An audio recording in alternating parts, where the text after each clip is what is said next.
আসসালামু আলাইকুম প্রিয় দর্শক, আজকে একটা বড় ধরনের খবর আছে। বড় ধরনের খবরটা এরকম, এটা অনেকটা আমি মনে করি নেতিবাচক খবরই বটে আমাদের জন্য এবং অনেকের জন্যই। সেটা হলো ভারত বাংলাদেশের ট্রান্সশিপমেন্ট সুবিধা বাতিল করে দিয়েছে।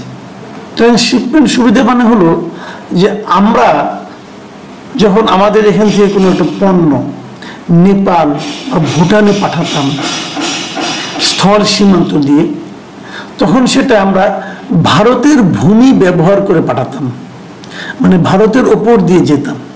এগুলোকে আপনারা নিশ্চয়ই জানেন, তবু আমি একটু ছোট করে বলি। এখানে অনেক ধরনের সুবিধা আছে, দুটো প্রতিবেশী দেশের মধ্যে থাকে। একটা হলো ট্রানজিট সুবিধা, একটা হলো ট্রান্সশিপমেন্ট সুবিধা, একটা হলো করিডোর সুবিধা, এরকম অনেক কিছু থাকে। ট্রানজিট সুবিধা হলো, ধরা যাক আমি আমার দেশ থেকে আমি নেপালে কিছু পাঠাবো, পণ্য রপ্তানি করব, তাহলে আমার ট্রাক, আমার পণ্যবাহী যে যানবাহনটা, সেটা ভারতের সীমান্ত দিয়ে চালিয়ে আমি ওপারে নেপালে যেটা পৌঁছে দেবো। এটা হলো ট্রানজিট সুবিধা। আর ট্রান্সশিপমেন্ট সুবিধা হলো যে আমার পণ্যটা আমার সীমান্ত পর্যন্ত যাবে, এখান থেকে ভারতের যে ভূখণ্ডটুকু আমি পার হবো, সেটা আমি ভারতের কোনো পরিবহন দিয়ে পার হবো, মানে ভারতের একটা ট্রাক সীমান্তে এসে আমার ট্রাক থেকে মালামালগুলো ভারতীয় ট্রাকে উঠাবো, উঠিয়ে ভারতের ট্রাক সেটা নেপাল পর্যন্ত পৌঁছে দেবে। তার মানে যার ভূমি তার যানবাহন, মাথায় রাখবেন, যার ভূমি তার যানবাহন। যখন আমি ভারতের উপর দিয়ে যাবো, তখন ভারতের যানবাহন, ভারতের ট্রাক আমার পণ্যটা, বাংলাদেশের পণ্যটা নিয়ে নেপালে যাবে। এটা হলো ট্রান্সশিপমেন্ট। এই কাজটা আমরা নেপাল এবং ভুটানের সঙ্গে করতাম এতদিন, এই বুড়িমারি বর্ডার অথবা ওই সমস্ত বর্ডার দিয়ে আমাদের এগুলি যেত। কিন্তু তো এই সুবিধাটা ভারত মানে গতকালকে থেকে বাতিল করে দিয়েছে।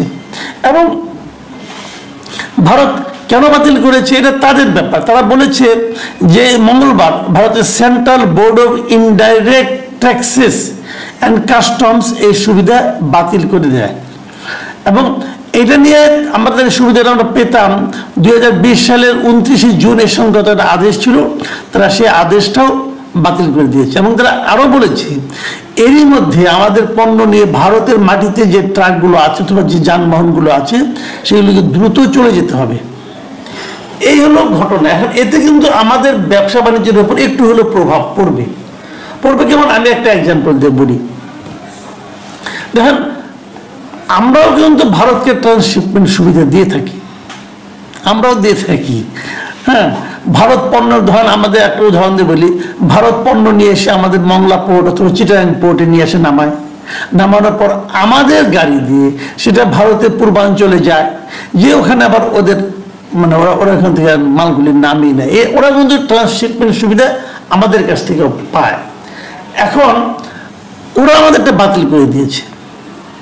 প্রথমত কথা হলো, এটা বাতিল করতে পারে কিনা? হ্যাঁ পারে, ইচ্ছা করলে পারে, বাট সেটা অনৈতিক হয়, কিন্তু তারা পারে। অনৈতিক কিরকম, যে WTOর একটা নিয়ম আছে, বিশ্ব বাণিজ্য সংস্থা, এদের একটা নিয়ম আছে। নিয়মটা হলো গিয়ে যে যদি স্থল বেষ্টিত হয় কোনো দেশ, মানে চারিদিকে যে স্থল দ্বারা বেষ্টিত হয়, সেই দেশগুলোর, তার প্রতিবেশী দেশগুলো তাকে ট্রানজিট অথবা ট্রান্সশিপমেন্ট সুবিধা দিতে বাধ্য, এটা নিয়ম। এখন আমরা কিন্তু টোটালি স্থল বেষ্টিত নই, আমরা আমাদের একদিকে কিন্তু আপনার সমুদ্র আছে, কাজে আমরা একদম স্থল বেষ্টিত নই। কিন্তু ভুটান, নেপাল এরা কিন্তু স্থল বেষ্টিত দেশ, মানে এদের অন্য কোনো দিকে যাওয়ার উপায় নাই। অতএব তাদেরকে আপনি যখন আপনি আমার ট্রান্সশিপমেন্ট সুবিধা বাতিল করে দিলেন, মানে বাংলাদেশ যদি নেপালে কোনো পণ্য পাঠাতে চায়, ভুটানে কিছু পাঠাতে চায়, তাহলে আপনি আমাকে বাতিল করে দিলেন, কিন্তু পাশাপাশি কিন্তু আপনি ভুটানকেও অথবা নেপালকেও সেই সুযোগ থেকে বঞ্চিত করলেন। এটা আপনি পারেন না আইন অনুযায়ী। কিন্তু আইন যদি কেউ না মানে আপনি কি করবেন? যেমন উজানের নদী, যে আন্তর্জাতিক যে নদীগুলো, মানে যে নদীগুলো একাধিক দেশের উপর দিয়ে যায়, তাহলে উজানের যে দেশ আছে তারা কিন্তু সেই নদীর পানি প্রবাহে কোনো বাধা সৃষ্টি করতে পারবে না, এটা আন্তর্জাতিক নিয়ম। ভারত তো প্রতিদিনই করছে, না মানলে আপনি কি করবেন? না মানলে আপনি কিছু করতে পারবেন না, কিন্তু করাটা উচিত নয়। এটা হলো বেসিক ফর্মুলা। এখন ভারত এই কাজটা কেন করলো? এটা করার মাধ্যমে ভারতের কি লাভ হলো? ভারতের, কারণ আমাদের ট্রান্সশিপমেন্ট হলে কিন্তু ভারতেরও লাভ আছে, ওখানে ভারতের যানবাহন ব্যবহৃত